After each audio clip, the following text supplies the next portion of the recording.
Right. Okay. So once you diagnose or strongly suspect ADHD, what do you do? I mean, what is practically what do you do? Yeah, I think the first thing that we do is we Hmm. talk to the parents about it because the parents may have already suspected, or sometimes they may be on the other end of the spectrum, like they may be in denial. Hmm. We will need to gauge their reaction and try to educate them about the possibility of this diagnosis and see how receptive they are. And then we also liaise with the teachers, of course, with the parental permission. With their consent, we talk to the teachers and we tell them about the diagnosis. And we have to always go for behavioral management. And we also do parent training workshops where we teach parents Right. about behavior management and how to support children with ADHD. Right. Can you tell us a bit more about what you meant by behavioral management? Can you give an example and tell us what you mean? And one of the examples is we try to get them into a regular schedule because they have a lot of hyperactivity and they're quite disorganized. It's important that we try to get them into a regular routine early on. We work with the parents as well as the teachers to develop a routine for their day. And sometimes we might need to use certain prompts like visual aids, or the kids, we might use alarms to help remind them about what they're supposed to do next. This sort of structuring of the day is done. And we also, especially with the teachers, we talk about other supports that can be given. Even at home, when parents are working with the kids, we ask them to give frequent breaks because these kids struggle to sustain their attention for a long period. But if we do give them short breaks in between tasks, it helps them to concentrate more and complete the tasks. And we also advocate for rewarding the desired behaviors because, especially in the younger kids, we use things like star charts or other reward systems where we reward the desired behaviors and encourage the kids to manage their level of activity. And another thing that has come up is controlling the screen time because that's not helpful when a child has ADHD. If they spend a lot of time watching uh, fast-paced screens where the screen is moving rapidly, their ability to sustain attention would not develop at an optimal rate. So we tend to try to put limits on the screen time, and we get the parental support to do that. Right. It's a bit paradoxical that children with ADHD can spend a lot of time on screen, but cannot spend time with their books. Is that right? Or Yes, yes. Lots of parents say that, this inattention is only for the books and other activities, but it's not there for TV or the screens. What right, happens is when a child is looking at a book, they have to put an effort and sustain the level of attention and concentrate on it with an effort. Whereas right. the screens, when the screen changes, Hmm. it sort of grabs their attention anew. So they don't have to put Right. an effort to maintain their concentration. Okay. So it's a constant change of Mm. visual stimulation with the Yes. screen, especially with the fast-paced game or whatever. Right. Yes. So that they can do, but not the task that require sustained concentration on a one task kind of. Is that the kind of the difference? Yes. Right. Okay. Now, of course, the behavioral methods might be sufficient for kind of milder cases, but when children have a high degree of impulsivity and overactivity, you may sometimes need to do something more. So, are there any medications or treatments you can use? Yes, there are medications available for the treatment of ADHD, which do have approval from the relevant authorities. Usually, we tend to use them in kids older than 6 years because the license is for kids 6 years and above. Right, However, in exceptional circumstances, we do use them with younger kids as well, especially if the risks of risks associated with the disease, such as risk of injury and other issues outweigh the benefits of not giving the medication. So if the benefits of the medication is more, we tend to give it even in younger kids. The first line medicine that we tend to use is methylphenidate, and it's a psychostimulant. So there's a lot of evidence supporting the use of this medication in younger kids. However, there's also a lot of controversy and concerns that it might lead to addiction.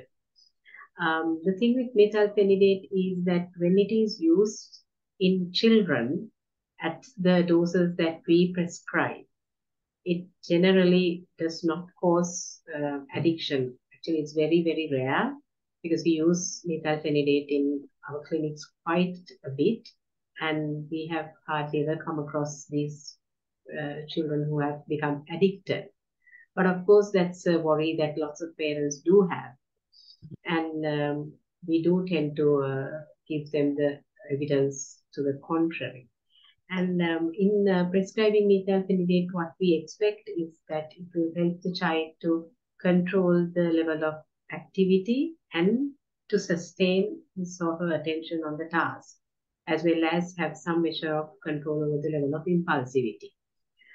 There is also common misconception that it can increase intellectual capacity, and however, this is not true. What it actually does, it helps the child concentrate better on the study so that the performance tend to improve. So it's through this ability to support the child's level of attention that methylphenidate helps with the school performance. Right. And yeah, sometimes some may ask now, methylphenidate is a stimulant. In fact, it is kind of related to the amphetamines. Now, how can a stimulant reduce hyperactivity? It seems a bit contradictory. Yes, at first glance, it does appear contradictory, but what actually happens is it tends to clear the brain signals. So it tends to enhance the desired signals and reduce the background noise as such in the brain signaling pathway so that the child is able to focus better. Right. So when we say stimulant, that's not the only effect of these chemicals, I suppose. Yes. Yes. Right. Okay. Are there any side effects? I think a lot of parents worry about side effects, especially because these medicines are given over a long period of time. So what can you say about that? So the side effects of methylphenidate tend to be, in different children, it might occur in different ways. One of the common side effects that we tend to see is when we start, children might complain of a bit of headache, a tummy ache, jitteriness. So we start at low doses and build the dose gradually so that children are able to tolerate it better. There are also concerns about loss of appetite, and impact it might have on the growth of the child, the height and weight. What we generally do to reduce these is we try to manipulate the dosing times and the doses, and we also monitor regularly their height and weight. And if there are any concerns, we might need to switch to a different medicine. The other side effects, of course, are not as common, but there are some concerning side effects because methylphenidate can reduce the seizure threshold. So it can precipitate a seizure in a vulnerable child. So if there is a history of epilepsy, we tend to be cautious and we discuss with the parents before starting methylphenidate.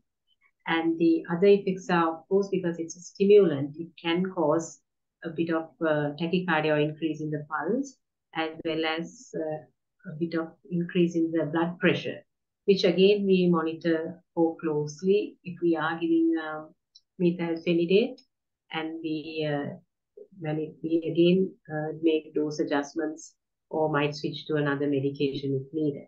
But of course, methylphenidate still does remain the first line medication because it has a lot of evidence. Right. Okay. Now, methylphenidate, as I understand, comes in two forms: the short acting and the extended release or the long acting.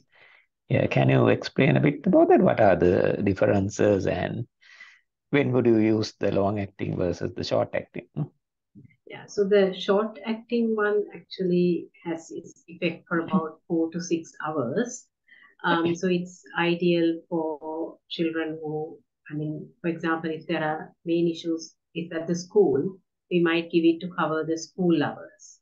And some kids do well on the short acting form. However, because of its short acting nature, it may not help towards the latter part of the school day if the school is going until about 2 o'clock. And in such cases, it might be better if we can use the extended release form because it will have a longer time of longer duration of action. However, even for some children who are on the long acting form, we might still give short acting doses in between, especially if there are tasks where they need to concentrate better or especially in relation to their schooling and other tutoring sessions. But then again, we have to think about the side effects as well because if we give the short acting form, even if there is a bit of loss of appetite, by evening their appetite is generally restored and we can give them a good dinner. Whereas with the long acting form, that becomes a bit of a problem. Right, Um, so it depends on the individual child, the level of hyperactivity, the impact it has, and the child's schedule, right, where we have to decide which form to use. And sometimes, like I said, we might use a combination. right. Now, how long should the medicines be given for? Uh, how many months or years do we have to give it? So these medicines are mainly for symptom relief. Right, We tend to give them for, usually it might be needed for a few years, but as the child grows older, with the development of their brains, they are able to concentrate more and their level of hyperactivity tends to reduce. So we can give a drug-free time period and see whether it is still needed. So sometimes we do that. We call those drug holidays where we might not give the medicine to a child for a certain period of time and see how they are doing without it. And sometimes some children, as they grow older, they are able to use certain strategies to help them concentrate better and manage themselves. And then again, they may not have a need for medicines. But of course, there are, like the minority might need to continue the medicine into adulthood. so are these medicines, if you consider generally, are they dangerous or are they reasonably safe actually compared to other medicines that we get? I believe they are reasonably safe because they have been given for several years. There are lots of studies available, and there is clinical experience. A large amount of clinicians have prescribed these medications without a lot of difficulty. So I believe they are reasonably safe, although there's a lot of adverse reporting about this medication. But I have seen in my clinical practice also this medicine helping a lot of children to do better in school, to do better in their extra activities as well as in their relationships. Right. So you can say that you have helped more children than actually seen anybody being harmed by these medicines. Yes. Right. Okay. Now, other than the stimulants or the methylphenidate, are there any other newer medicines or newer treatment strategies that you can Yes. use? Yes, there are non-stimulant medications as well. So atomoxetine is a first-line alternative to methylphenidate. It is a noradrenaline reuptake inhibitor. So it takes a bit of time to act, a few weeks for it to show the benefits. And the although it's considered a first-line alternative to methylphenidate, it still doesn't have the level of evidence that methylphenidate has. However, it's also effective, and especially in situations where methylphenidate cannot be given, or where the parents choose to go for a non-stimulant, where when we have given information about both medicines, we might opt for atomoxetine. And it also helps with the level of activity, inattention, as well as impulse control. And its side effect profile is, of course, slightly different. So in kids who do not tolerate the methylphenidate, again, we might use atomoxetine because the side effect profile is different. It has a lot of GI side effects in certain kids, but this can be overcome by manipulating their meals and how we dose the medicine. It does, I mean, there are some concerns that it might increase the suicidal ideation in the initial 2 weeks, similar to the other SSRIs like fluoxetine and sertraline, but there isn't a lot of evidence for that. However, we generally talk to parents about this, especially in adolescents. And it can very rarely cause issues with liver damage, but of course that's very rare. And we do educate the parents, and we do not start it on kids who do have pre-existing liver issues. So we can manage that situation as well. But like I said before, it's a first-line alternative to methylphenidate, and it's also available for use among children 6 years and above. Okay, so in summary, what you say is the treatment is behavioral and combined with medicines in some children. What is the prognosis for ADHD? What happens ultimately with good treatment or good management? With good treatment, these children tend to have better developmental and academic trajectories and better outcomes in terms of their relationships.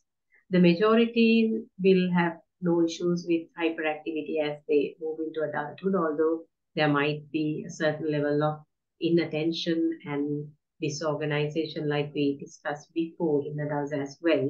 But usually these children tend to improve and are able to manage their activities and their relationships to a satisfactory level.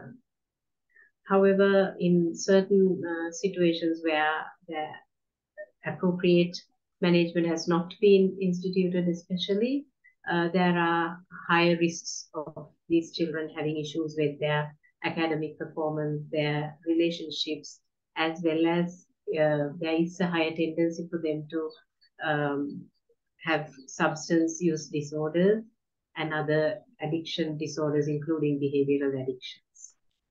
Right. There's one thing I actually forgot to ask you. Is ADHD, is there a genetic transmission? Does it run in families, or is there such a thing, tendency to run in families?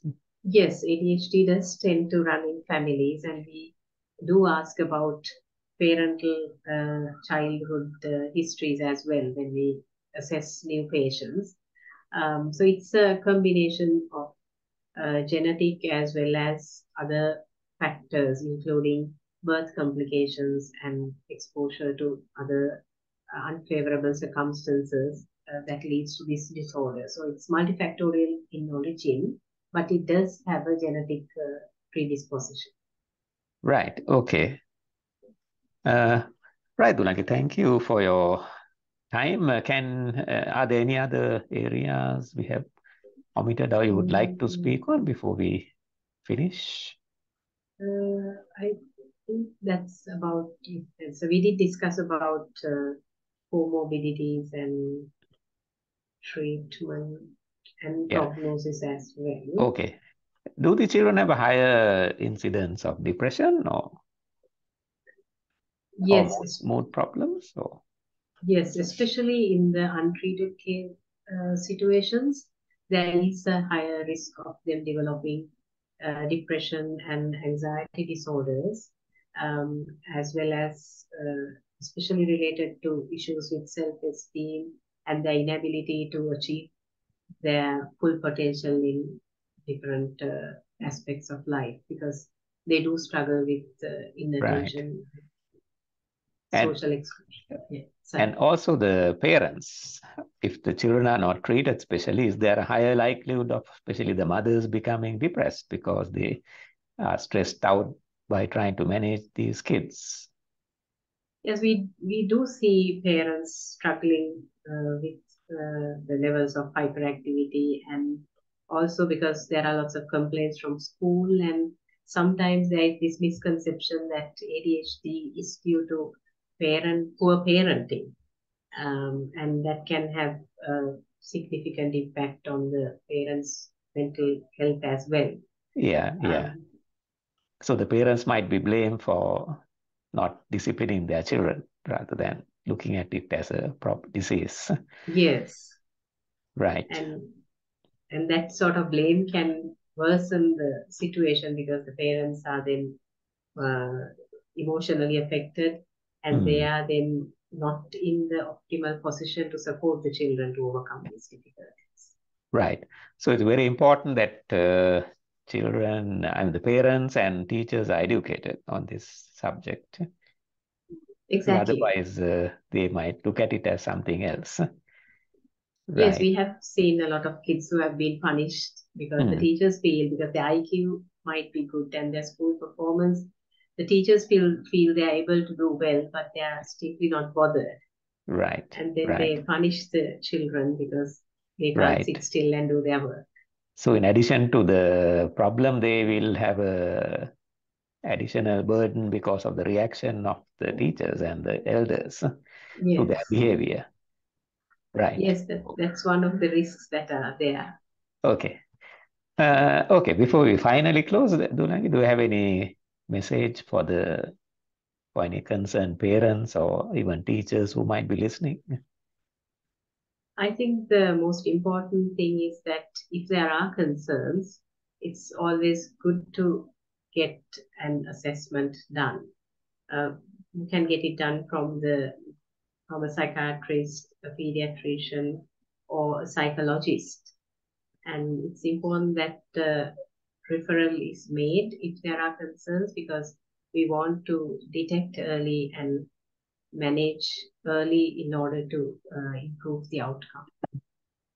Right. So in a way, you are saying all three categories are trained to detect this problem Yes, because I know that child psychiatrists are not that freely available in most countries, let alone Sri Lanka. So yes. if they don't have access, then can they see their family doctor Yes, and it is get some possible initial? to see the family doctor for initial assessment. But again, that depends on the training and the expertise of the family doctor, I believe. Right. Okay. Can they find information on the internet, or nowadays people do go and search on Google? And are there any rating scales which are available, which they can maybe fill up at home, the parents, and then kind of see for themselves? Is that Yes, possible? there are. Yes, there are certain scales and information available, but it's always important that we choose the sources of information wisely and see whether they are coming from reputable sources, because there's a lot of information available, and some of it might create more problems rather than Okay. giving answers. Can you give one reputable source? I know there are so many sources, but can you tell Yeah. us, are there any college sources or any such sites that they can go to? Yes, there are several sites available. One is, of course, the um, NHS UK. They do have their guidelines and their resources available. And then we have the American Academy of Pediatrics, Mhm. where they have information available on ADHD. And we can also access information from other university sites as well. Certain universities, there are reputable universities that do give this sort of information. And I believe there is also information available from the Australian authorities as well. But like I said, it's important to see which information that you use Okay. rather than. Looking at the Sri Lankan audience, do we have any information available in the local languages, in Sinhalese Yes, or Tamil? yes, we do have available Uh-huh. information available. If one site is, of course, the um, official website of the Sri Lanka College of Psychiatrists and the official YouTube channel of the Sri Lanka College of Psychiatrists. And we also have a Facebook page for the Sri Lanka College of Child and Adolescent Psychiatrist, where this information is available in the local languages. Right. Just to clarify for the audience, so there are two colleges. One is the Sri Lanka College of Psychiatrists, and there's a Sri Mhm. Lanka College of Child and Adolescent Psychiatrists. Am I Yes, right? Right. yes, Okay. So both these colleges we can Google and find out information. yes. Okay, Dulangi. Thank you very much for joining. I'm sure the listeners will benefit from your expertise and what we discussed today. So thank you very much.